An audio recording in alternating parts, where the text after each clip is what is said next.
demi hari zalim selalu kita jalani dalam hidup ini, baik zalim kepada Allah, zalim kepada diri sendiri, dan zalim kepada orang lain. Zalim kepada Allah, kita tidak patuh dengan Allah, tidak taat dengan Allah. Sholat yang mestinya kita tunaikan subuh ini, sholat duhur yang mestinya kita tunaikan, sholat asar yang mestinya kita tunaikan, sholat maghrib yang mestinya kita tunaikan, sholat isya yang mestinya kita tunaikan, kita abaikan, kita tinggalkan hanya untuk kepentingan-kepentingan sesaat, kepentingan-kepentingan yang tidak lama, kepentingan-kepentingan yang hanya untuk mengisi perut. Ini salah satu zalim kita dengan Allah. Padahal Allah sudah ngasih segalanya kepada kita. Semuanya dikasih. Rumah sebagai istana, Allah ngasih kepada pasangan kita. Allah ngasih anak keturunan kita. Allah ngasih segala harta benda. Dan Allah ngasih kesehatan, kesempatan, dan kemauan. Semuanya yang tidak bisa dihitung. Dan Allah juga akan nanti ngasih yang jauh lebih besar, yang menjadi tujuan akhir, yakni adkhilna jannata, yakni surga yang bakal kita masuki. Ketika Ramadan mestinya kita puasa sebagai bentuk ketaatan, tapi kita abaikan hanya karena gatel, sakit gatal, hanya karena sakit demam sedikit, hanya karena sehingga puasa diabaikan. Dan ada janji untuk bayar nanti setelah Syawal, setelah puasa, ternyata janjinya palsu. Ditinggalkan sampai Ramadan tiba lagi, utang lagi, tidak puas. Janjinya nanti setelah Ramadan, berulang kali sampai sekarang. Ini bentuk zalim kita kepada Allah. Harta kita melimpah ke Malaysia berkali-kali, ke Turki tidak bisa dihitung lagi, ke Eropa, ke Australia, tapi ke tanah suci babar belas. Di bahasa apa babar belas? Sama sekali. Ini bentuk zalim kita kepada Allah. Ya. Harta kita melimpah, yang mestinya kita zakati, yang mestinya kita sedekah, yang mestinya kita infak, tapi dimakan sendiri, tidak pernah dihitung untuk orang lain. Ini juga salah satu zalim kita kepada Allah. Ya. Kemudian kita zalim kepada diri kita sendiri. Udah, zalim kita di sendiri adalah membiarkan kita untuk berbuat maksiat, kemauan-kemauan yang dilarang oleh Allah kita hobi, kita lakukan. Perzinahan, judi, ya, kemudian sejenis nyambung ayam, dan maksiat-maksiat yang lain seperti minuman-minuman khamr. Kemudian yang tidak kalah pentingnya, mengambil hak-hak yang bukan miliknya dan sebagainya. Ini adalah zalim terhadap dirinya sendiri. Kemudian zalim kepada orang lain, Allahu Akbar. Ya. Hanya karena kita kaya, semaunya menzalimi orang lain. Apakah menghina, apakah mencaci, apakah merendahkan, apakah memukul, dan sebagainya. Atau karena kita benar, dengan membela kebenaran, kemudian menghina orang lain. Banyak bentuknya. Ini dolim kepada orang lain. Yang akan kita bicarakan dolim terhadap orang lain. Dolim kepada Allah cukup dengan taubat, selesai. Selesai. Diterima Allah menjadi orang-orang ahli taubat. Dolim terhadap dirinya sendiri, taubat kepada Allah, selesai. Tapi dolim kepada orang lain, tidak cukup taubat, harus minta maaf kepada orang-orang yang pernah kita dolim. Dalam salah satu hadis qudsi, Rasulullah bersabda, auhallahu ta'ala ila Dawuda, kulli dholamati la yadhkuruni fa inni azkuru man yadhkuruni wa inna zikra iyyahum an al'anahum, rawahul Hakim wa Dailami. Kata Rasul dalam hadis qudsi, Allah telah mewahyukan kepada Nabi Daud. Apa kata Allah kepada Daud? Qul, katakan hai Daud, kepada orang-orang yang zalim, la yadhkuruni, janganlah kalian mengingat aku, menyebut-nyebut aku. Hei orang-orang yang zalim, jangan mengingat-ingat aku, jangan menyebut-nyebut aku, jangan berzikir kepada aku.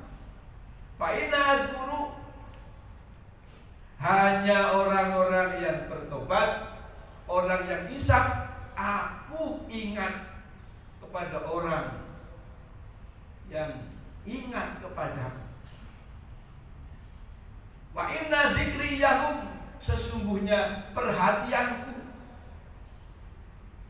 kepada orang-orang yang zalim adalah kutukan-kutukanku kepada mereka, laknat-laknatku kepada mereka. Hadirin yang dirahmati Allah, dalam hadis qudsi ini, selama kita berbuat zalim dan belum tobat dan belum insaf, tidak boleh berzikir kepada Allah.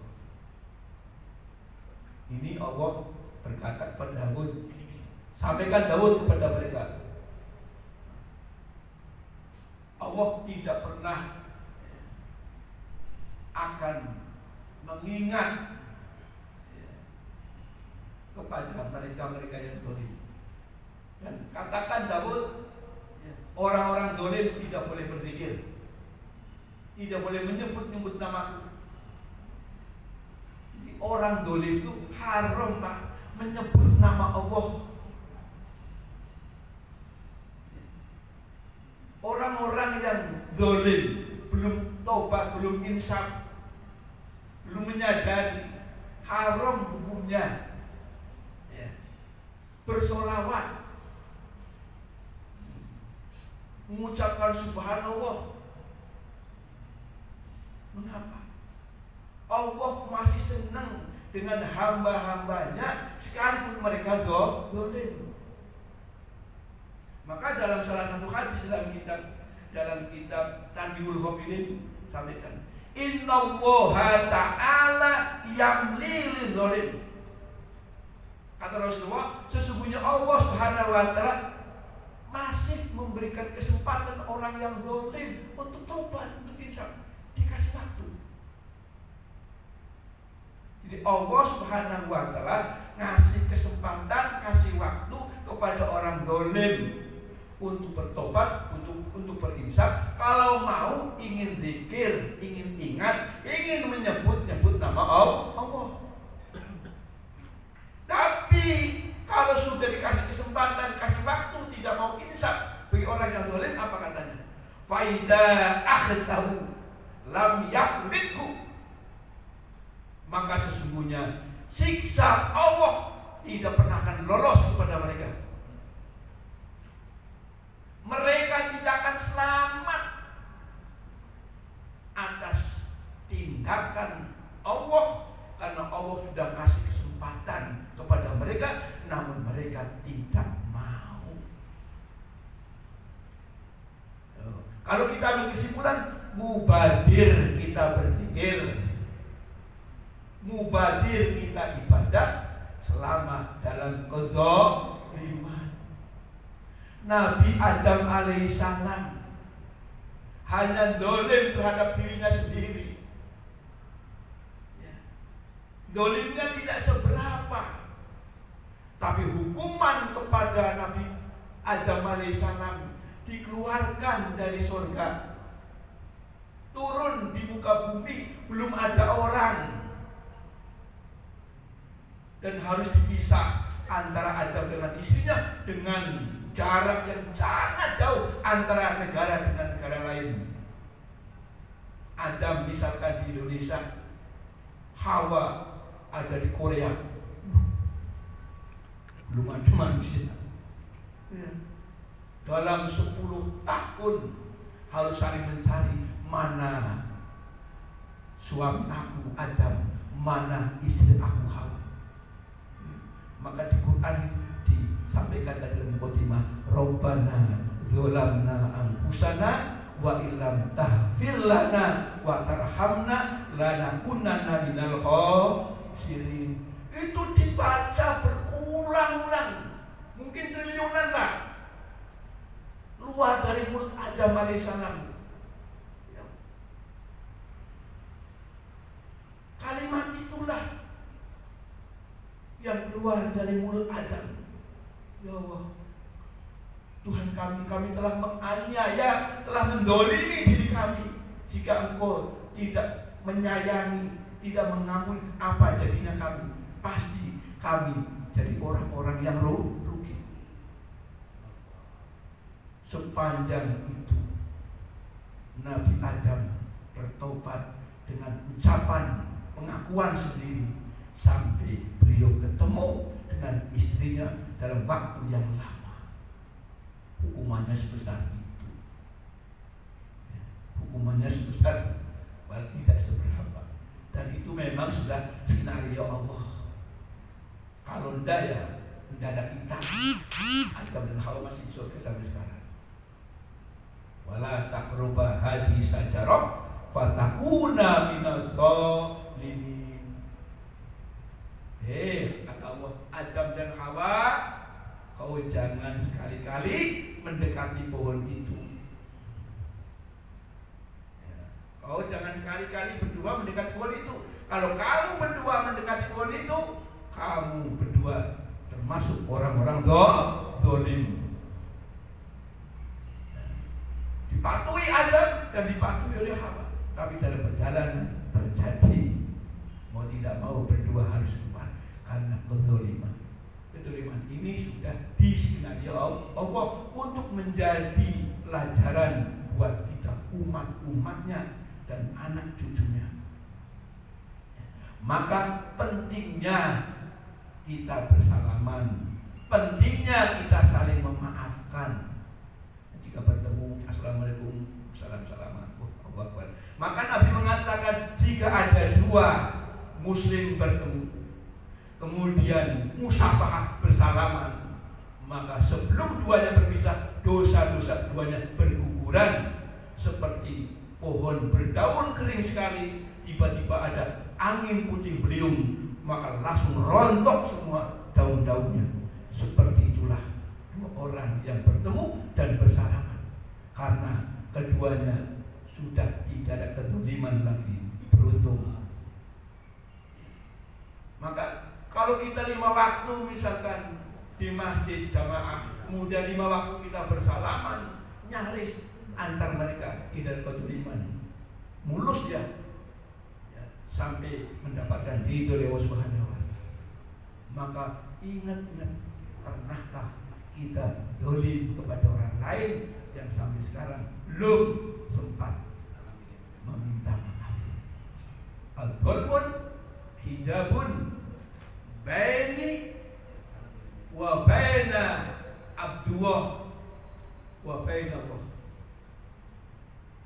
Dolim itu adalah penyekat, penghalang antara hamba Allah dengan Allah. Penghalang dolim. Maka Nabi sudah menyebutkan, mungkin sudah tahu semua. Nabi menyebutkan muflis, bangkrut. Sampai Nabi bertanya dengan sahabat-sahabat yang ada pada saat itu, wahai sahabat-sahabatku, tahukah Anda yang namanya muflis? Tahukah Anda yang namanya bangkrut? Sahabat-sahabat mengatakan, orang yang bangkrut, orang yang tidak punya apa-apa.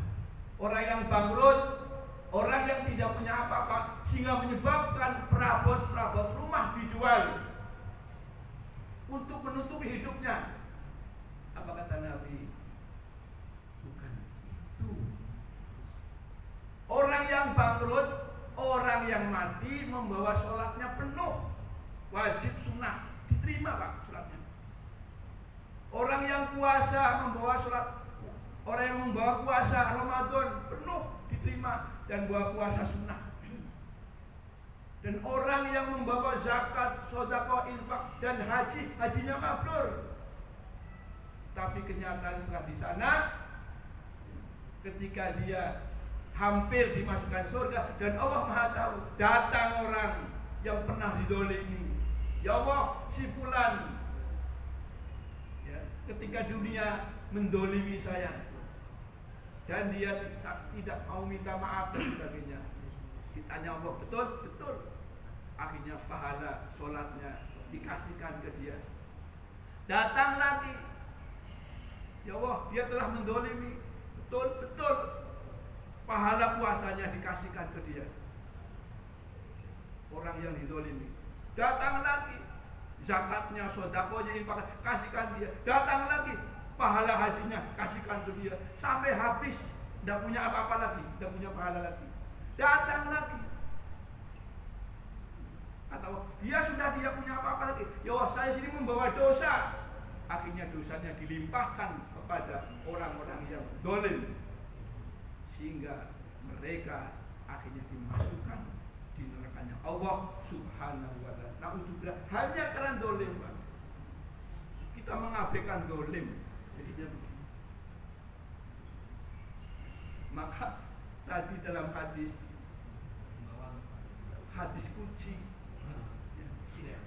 Allah menyampaikan kepada Daud yang menyampaikan kepada umat-umatnya, jangan ada orang-orang yang mengingat aku, zikir kepadaku, tapi masih dolim. Nah, mestinya taubat dulu, insaf. Hadirin yang dirahmati Allah Subhanahu wa ta'ala, dalam Quran surah Hud ayat 102 Allah berfirman, wa kadzalika akhadhu rabbika idza akhadhal qura wa hiya zalimatun inna akhdahu alimun syadid. Demikianlah siksa Tuhanmu, azab Tuhanmu apabila dia menyiksa suatu kota, suatu daerah sedangkan dia dalam kezaliman. Sesungguhnya siksa Allah amat pedih dan amat pedas dan keras. Jadi lagi-lagi zalim, hindari sehindari-hindarinya. Maka Rasulullah SAW ketika akan menuju masjid dalam rangka berjamaah, karena beliau tidak pernah meninggalkan jamaah di suatu tempat. Kemudian ada salah satu sahabat ingin bertanya tentang pribadinya. Sahabat ingin curhat, ingin bertanya pribadinya kepada Nabi, sehingga dia langsung menghalangi Nabi yang sedang akan ke masjid. Karena beliau naik onta. Jadi kaki Nabi itu dipegang supaya tidak ke masjid dulu, Ya Rasul, aku ingin tanya masalah aku, jangan pergi dulu. Tapi karena Nabi itu ngejar jamaah, ya, sehingga kaki Nabi nendang si sahabat ini yang akan tanya pribadi. Nah, akhirnya Nabi ke masjid, sholat, dan dia pun juga ikut sholat di masjid. Selesai sholat, Nabi bertanya, siapa di antara kalian yang tadi saya tendang? Aku. Siapa di antara kalian yang tadi saya tendang? Akhirnya senyap tuh, tidak ada berani yang mengangkat tangan. Akhirnya dia memberanikan diri, ya Rasul, saya tadi yang ditendang. Tadi yang ditendang. Apa kata Nabi? Sini, kamu dekat dengan saya. Senangnya luar biasa. Tapi sahabat-sahabat yang lain, kok dia saja yang dipanggil? Akhirnya Nabi bilang, kamu tadi tanya apa? Gini. Ya. Bahwa ini saya bawa cambuk nih. Pegang. Untuk apa? Pegang. Untuk apa yang itu? Pegang. Cambuk saya. Dan tendang saya. Karena tadi saya barusan menendang kamu.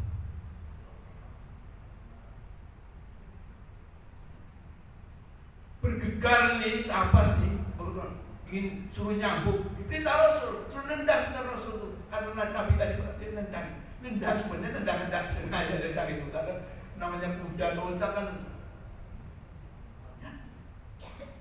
Karena ini kezaliman Nabi ini bahaya ini menghalang amal aku. Padahal Nabi kan maksum Pak. Allah, itu.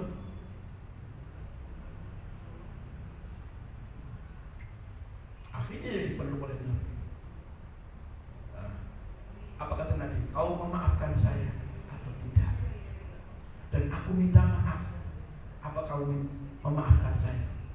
Ya Rasul, dari dulu saya memaafkan engkau ya Rasul. Baru Rasul lega ketika dia mengucapkan memberikan maaf kepada Rasulullah Sallallahu Alaihi Wasallam. Begitulah. Tapi kadang-kadang kita sering dolimi istri.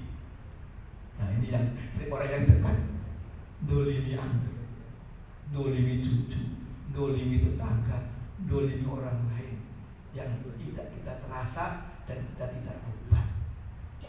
Maka mulai pada hari ini ya ditelusuri siapa yang pernah kita dolimi dan kita datangi minta maaf, kita suka.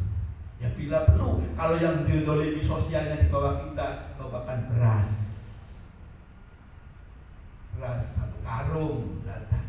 Ya, dulu saya pernah salah dengan kamu, dulu pernah saya mencela kamu, ya, dan saya tidak sempat minta maaf. Hari ini saya baru menyadari, saya minta maaf ya. Luar biasa. Ini akan ada nilai. Siapa saja yang mendatangi orang yang pernah dizalimi dan dia memaafkan, tadinya dosa menghalangi, akhirnya diganti dengan pahala yang besar, pahala silaturahim yang tidak ada jalan, tidak ada tempat dan tidak ada masuk kecuali dimasukkan oleh surganya Allah Subhanahu wa taala. Hadirin yang dirahmati Allah Subhanahu wa taala.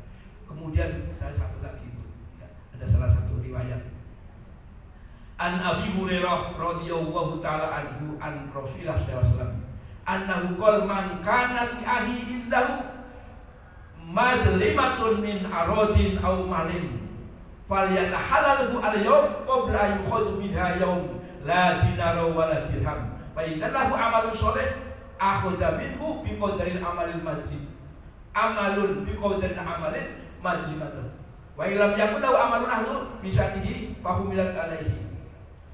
Dalam satu riwayat, barang siapa terhadap saudaranya zalim, barang siapa yang terhadap saudaranya zalim, baik zalim kehormatan, zalim terhadap harta, maka cepat-cepat minta halal dia. Cepat minta halal ke dia. Apabila